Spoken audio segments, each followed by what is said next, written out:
salariés. Merci. Les rapporteurs pour avis seront forcément beaucoup plus brefs. Clotilde Walter. Oui, merci Monsieur le Président. Je voulais remercier le directeur général pour sa présentation. Comme vous le savez, comme nous avons eu l'occasion de le dire pendant tout le travail parlementaire, la BPI est pour nous un projet emblématique. C'est pourquoi nous nous sommes attachés tout au long de ce débat et dans notre examen de la loi à prévoir des dispositions qui nous permettent ensuite de vérifier l'effectivité de la réalisation des objectifs que nous nous sommes fixés. Nous vivons aujourd'hui avec la présentation de la doctrine que nous avions souhaitée. De la même façon, nous avions demandé à ce que le rapport d'activité nous soit présenté chaque année. Aujourd'hui, moi, je souhaiterais mettre l'accent sur 3 points. Premièrement, la question de la visibilité du dispositif sur le territoire, ça a déjà été évoqué, je n'y reviens pas plus. Un deuxième point, les pratiques telles qu'elles commencent à apparaître avec une inquiétude particulière sur les taux tels qu'ils sont, tels que des exemples nous remontent.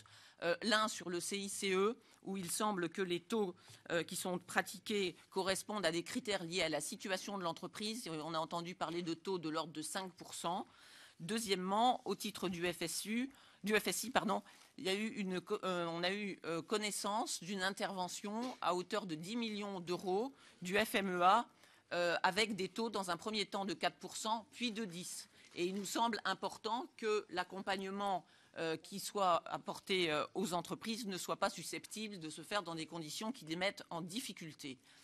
C'était une remarque qu'il était important de formuler.